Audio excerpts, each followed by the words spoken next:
Welcome to ZalengamMedia, your trusted platform for detailed, grounded insights into the political, social, and security dynamics of Northeast India and its surrounding frontiers. In this exclusive analysis, we examine the latest developments concerning the United Liberation Front of Assam Independent, ULFA-I, its continuing insurgent activities, and its deep-rooted ties with the National Socialist Council of Nagaland Isak Muva, NSCN-IM. As regional peace remains fragile, understanding these interconnected insurgencies is essential for any observer of Northeast Indian politics. In a significant development that underscores the ongoing threat posed by ULFA-I, the National Investigation Agency, NIA, filed a detailed charge sheet in June 2025 against the outfit's top commander, Paresh Baruah, alias Paresh Assam, and several of his close operatives. This action follows the group's alleged involvement in a series of planned improvised explosive device (IED) attacks across Assam, including a foiled attempt at Dispir Last Gate, targeting the Independence Day celebrations of 2024. The charge sheet names key operatives including Kamruj Zaman Khan, Nur-uz-Zaman, alias Zaman Bai, Pradeep, and Paban Baruah, Abhijit Gogoi, alias Abhijit Gogoi, and Janu Borua, alias Arnab Assam. The NIA has invoked multiple sections of the Bharatiya Nyaya Sanhita, BNS, the Unlawful Activities Prevention Act, UAPA, and the Explosive Substances Act. The agency took over the case in September 2024 after state authorities discovered explosive materials and intelligence indicating a broader conspiracy by ULFA-I to destabilize the region through high-profile terror attacks. This comes on the heels of earlier NIA charges in 2024 against ULFA-I for grenade attacks on army camps in Tinsukia and Jorat, reinforcing the outfit's persistent militancy. Despite decades of counterinsurgency efforts, surrender policies, and peace negotiations, ULFA-I, under Paresh Baruah, refuses any talks unless the agenda includes full sovereignty for Assam.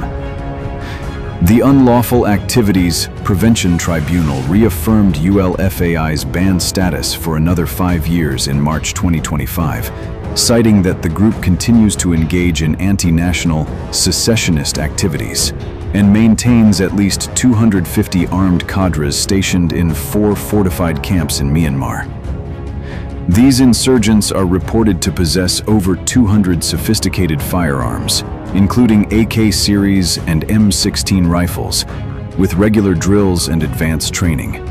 What keeps ULFA-I operationally viable, however, is not merely its firepower, but its enduring nexus with other insurgent groups, particularly the NSCN factions, including NSCN-IM and NSCN. One of the most telling examples of this collaboration came in early 2025, when Indian security forces intercepted a massive consignment of weapons and ammunition in Arunachal Pradesh. This cache included M16 and AK-47 bullets, SLR rounds, and explosives. Subsequent investigations revealed that ULFA-I operatives were the primary intended recipients, with NSCN-KYA factions acting as logistical facilitators. This modus operandi has been repeated multiple times over the years, showing the deep operational links between these insurgent entities. NSCN-IM, despite being a party to the framework agreement signed with the Indian government in 2015, has not dismantled its militant infrastructure. Its camps in Nagaland, Manipur, and along the Indo-Myanmar border remain active, with several cadres reported to be assisting in training and arming ULFA-I fighters. Arrests in Assam and Nagaland throughout 2024 and 2025 have unearthed a web of intermediaries and linkmen who act as couriers for funds, arms, and intelligence between ULFA-I and NSCN factions. The historical connection between ULFA and NSCN dates back to the early 1980s, when both groups shared training grounds, ideology, and logistical support. Foreign agencies, especially Pakistan's ISI, are reported to have facilitated this early cooperation, offering arms, training, and financial assistance. There is also evidence suggesting that Chinese arms have entered this insurgent supply chain through routes in Myanmar, making the ULFA-I-NSCN nexus not only a regional concern, but a part of broader geopolitical maneuvering. These alliances culminated in the creation of the United National Liberation Front of West and Southeast Asia, UNLFW, in 2015, which brought together ULFA-I, NSCN factions, the People's Liberation Army, PLA, the National Democratic Front of Bodoland, NDFB, and others like KYKL. The aim was a coordinated struggle against the Indian state. Despite crackdowns, this alliance has endured in shadowy forms, especially in the dense jungles of Sagaing and Kachin regions in Myanmar. Paresh Baruah's personal command over ULFA-I has been unshaken despite international pressure and domestic crackdown. He's believed to be operating from the Chittagong Hill tracts in Bangladesh and parts of northern Myanmar, moving between hideouts with the assistance of sympathetic rebel groups and ISI protection. In a recent twist, the Bangladesh government commuted his death sentence, initially handed down in connection to the notorious 2014 10-truck arms haul, to a 14-year term, sparking concerns that this political leniency could re-energize ULFA-I's cross-border activities. Amidst these security challenges, the Indian government has made significant strides with the pro-Talks faction of ULFA-I, led by Arabinda Rajkoa. On December 29, 2023, this faction formally signed a peace. The agreement includes socio-economic measures, infrastructure development, and constitutional safeguards aimed at preserving Assamese identity. Over 8,200 cadres have surrendered arms, and numerous camps across Assam and neighboring regions have been dismantled.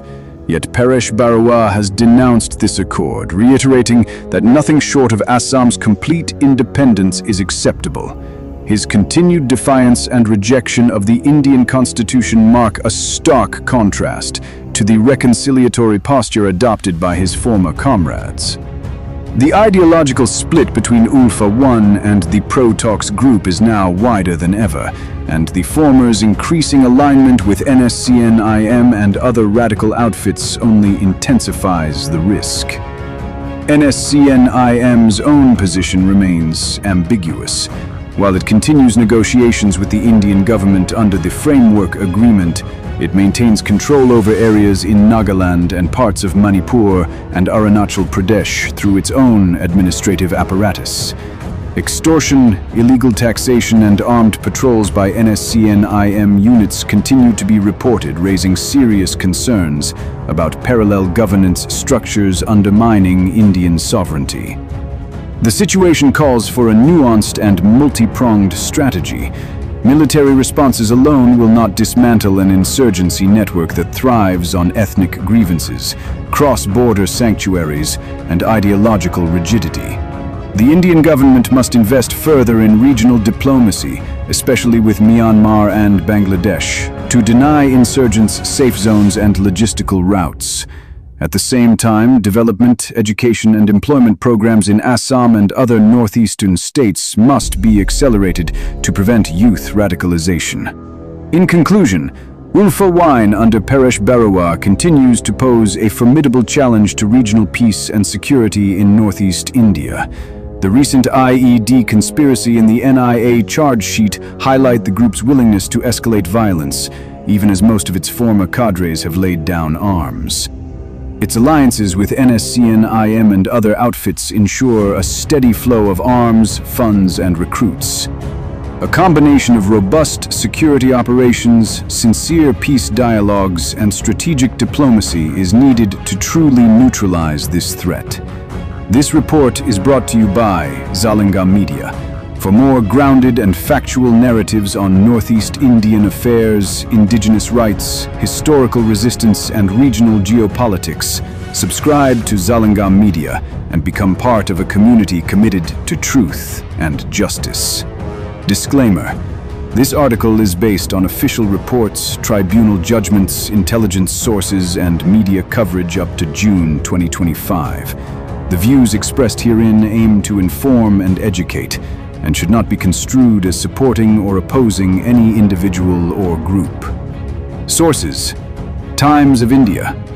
ULFA's 250 cadres training in 4 Myanmar camps. Center. March 2025. Economic Times, The Hindu, The Indian Express, Northeast Live TV, East Mojo, and local dailies from Assam and Nagaland. Intelligence briefings and arrests made public by Assam Police and Ministry of Home Affairs. UNLFW Formation Report 2015. NIA Charge Sheet Report on ULFA-I, June 2025. Thank you for watching. Please do share and subscribe to our channel, Zalengam Media.